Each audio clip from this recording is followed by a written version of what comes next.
Eu saúdo a todas com a paz do Senhor. Vamos orar. Pai querido, Deus da glória, muito obrigado por tudo que Tu tem nos dado. Ensina-nos a Te amar e a Te louvar. Fica conosco nessa aula, é o que nós te pedimos e te agradecemos. Amém. Bem, minhas irmãs, nós estamos agora no nosso terceiro trimestre. A nossa revista é uma edição especial tirada da década de 90, mas o assunto é atual e necessário para os crentes de todos os tempos e épocas. Tem como título Os Princípios Divinos em Tempos de Crise. A reconstrução de Jerusalém e o avivamento espiritual como exemplos para os nossos dias. Os temas das nossas lições são variados. Não é um livro que iremos estudar nesse trimestre e nem um assunto só.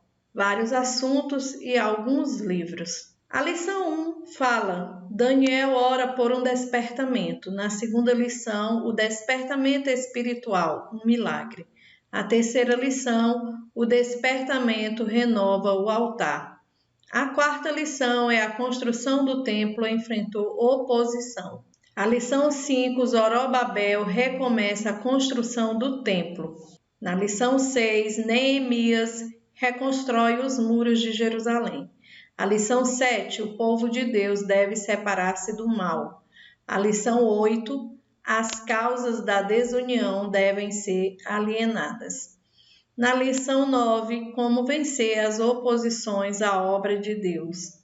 Na lição 10, provai se os espíritos são de Deus. A lição 11, Esdras vai a Jerusalém ensinar a palavra.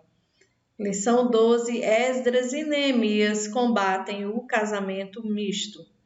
E a lição 13, a vigilância conserva pura a igreja.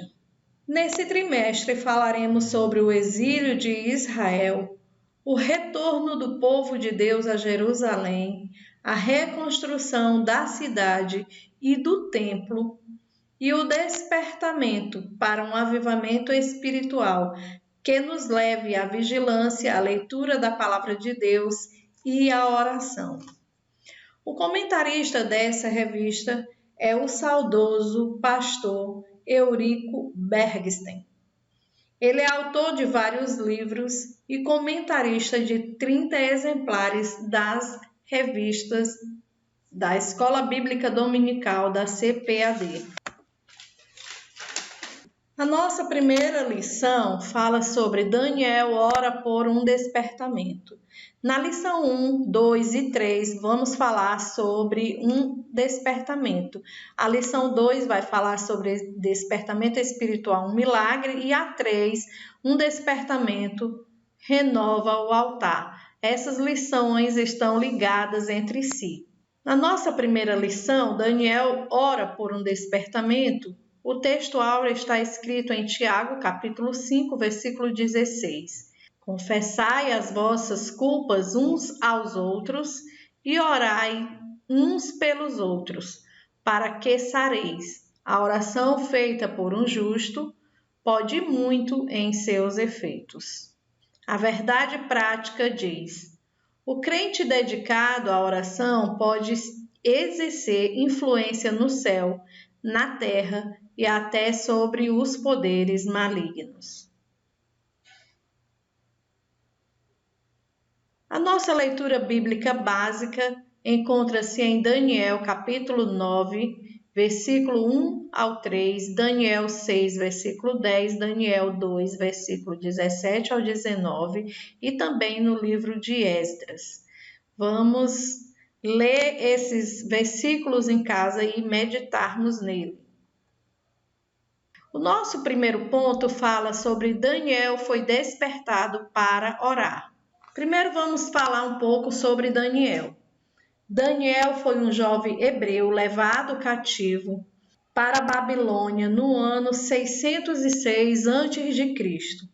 Tinha cerca de 15 anos, era da linhagem real, tinha uma boa aparência, instruído, douto em ciência, tinha conhecimento e habilidade para assistir no palácio real. Por 3 anos, Daniel aprendeu as letras e a língua dos caldeus. Nós vemos também que Daniel tinha 3 amigos, Sadraque, Mesaque e Abednego. Esses nomes foram nomes dados a eles, nomes caldeus. E o nome de Daniel era Beltesazar, que significava há o Espírito dos deuses santos em ti. E Daniel assentou no seu coração não se contaminar com os manjares do rei. Os manjares do rei certamente eram oferecidos aos deuses pagãos. E Daniel e seus amigos não se misturaram e não se contaminaram com esses manjares. Eram carne, vinho e outras bebidas. Daniel fala com o chefe e pede que ele dê somente legumes e água. O encarregado fica com muito medo, mas testa eles por 10 dias e no final dos 10 dias vê que eles são os jovens mais robustos e mais belos. Então, ele concorda em servir Daniel e seus amigos somente com legumes e água. Daniel recebeu de Deus o entendimento em toda visão e sonho. Logo no começo do livro, nós vemos que o rei teve um sonho e não conseguia lembrar o que sonhou. Houve um decreto de matar todos os sábios da Babilônia, porém Daniel, sabendo disso, resolveu chamar seus amigos e comunicá-los o que havia acontecido. E eles oraram a Deus e pediu um tempo para que orassem ao Senhor e o Senhor os revelasse. E o Senhor revelou o sonho e a interpretação a Daniel. Daniel foi posto por governador. Também sabemos que no livro de Daniel conta também a história de quando o rei sonhou novamente e nenhum sábio pôde interpretar. Daniel novamente orou ao Senhor e o Senhor lhe deu a interpretação do sonho do rei. Outra vez, Daniel novamente interpreta uma mão escrevendo na parede. No capítulo 9 de Daniel, nós vemos que, ao ler o profeta Jeremias 29:10, Daniel observa que os anos de cativeiro da Babilônia estavam para findar, porém ele não via nada acontecendo para que isso ocorresse. Então Daniel desperta para orar, buscar o Senhor com jejum, vestir-se de saco e cobrir-se com cinza, que é despertamento. Despertamento é deixar o estado de sonolência, dormência. É acordar, passar a ter vigor, sair do estado de inatividade ou prostração. Ou seja, não adianta ficarmos tristes e chorando no canto sem fazer nada. Temos que nos despertar para que o avivamento chegue até nós. Daniel vivia uma vida consagrada a Deus. Nós já vemos que Daniel assentou em seu coração não se contaminar e já se havia passado 70 anos. E Daniel estava agora idoso, mas continuava buscando a presença de Deus. Daniel nunca se contaminou com o paganismo, mas vivia conforme sua consciência no temor do Senhor. Ele orava 3 vezes ao dia, voltando o seu rosto para Jerusalém. E por conta disso, seus inimigos ficaram com raiva, buscaram uma falha em Daniel, porém não encontrou. Então, quando no reino de Dário, fazem com que o rei assine um decreto que não pode ser revogado e encontram uma falha, quando Daniel ora 3 vezes ao dia. Porém, a estrutura espiritual de Daniel capacitava para enfrentar verdadeiros combates em oração. E Daniel, ele enfrentou esses combates. Daniel tinha um hábito, ele orava 3 vezes ao dia. Todos sabiam disso, então pediram que o rei assinasse um decreto dizendo que por 30 dias não poderiam pedir nada a não ser ao rei. Daniel foi acusado de estar revogando esse decreto, de estar quebrando essas regras. Então, por conta disso, foi lançado na cova dos leões. Mas Deus o livrou na cova dos leões, porque não achou falha em Daniel. Nessa época em que Daniel leu o profeta Jeremias, coincidiu com o período de muitas mudanças na Babilônia. Uma dessas mudanças foi que Daniel orava a Deus pedindo a libertação do povo e já estava em guerra Babilônia com os medas e os persas. O rei naquela época era Nabonido, genro de Nabucodonosor. Seu filho era Belsazar. Esse organizou uma festa para os grandes, para suas mulheres e suas concubinas, e ordenou que trouxesse os vasos que Nabucodonosor, seu avô, tinha trago de Jerusalém. E esses vasos santos foram usados por essas pessoas e todos embriagaram-se nesses vasos. E essas taças e esses vasos haviam sido trazidos do templo de Jerusalém. Então, de repente, o rei vê uma mão escrevendo na parede. E essa mão escreve uma sentença ao rei. E ele convoca todos os sábios e astrólogos do seu reino para interpretar a escrita na parede, mas nenhum deles foi capaz, a não ser Daniel. E a escrita na parede era a sentença do rei. Mene, contou Deus teu reino e a acabou. Tekel, pesado fostes na balança e achado em falta. Pérez, ou Uparsim, dividido foi o teu reino e dado aos medos e aos persas. E o rei ficou desesperado, seus joelhos tremiam muito, mas naquela mesma noite o rei morreu e Ciro, o Grande, assumiu o reinado. Segundo ponto, nós vemos as respostas às orações de Daniel. Se formos ler o livro de Daniel, nós vemos que Deus, ele fala para Daniel que a oração dele foi ouvida desde a primeira vez. Porém, havia um impedimento e a oração só foi respondida após alguns dias. Mas a Bíblia relata o que aconteceu. No primeiro ano de Ciro, ele fez passar um pregão, ou seja, um edito falado na língua dos povos, que todas aquelas pessoas que estavam escravizadas iam ser libertas. Nós vemos isso em Esdras, capítulo 1, versículo 1 a 3. Vamos ver?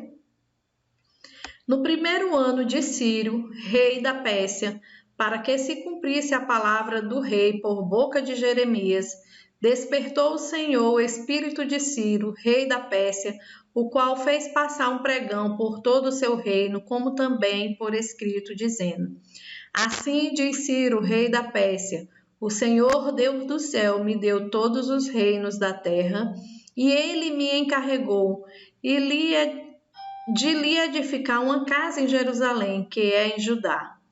Quem há entre vós de todo o seu povo, seja seu Deus com ele, e suba a Jerusalém, que é em Judá, e edifique a casa do Senhor Deus de Israel.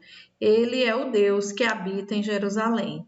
E todo aquele que ficar em algum lugar em que andar peregrinando, os homens do seu lugar o ajudarão com prata e com ouro e com fazenda e com gados, afora as dádivas voluntárias para a casa do Senhor, que habita em Jerusalém.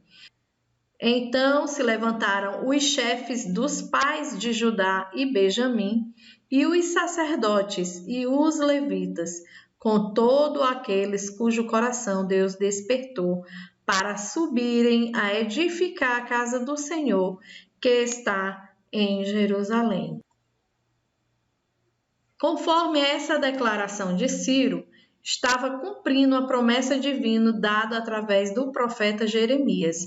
Se lermos Jeremias capítulo 29 e versículo 10, vamos ver assim, abre aspas, vos visitarei e cumprirei sobre vós a minha boa palavra e tornar-vos-ei a trazer a este lugar. Fecha aspas.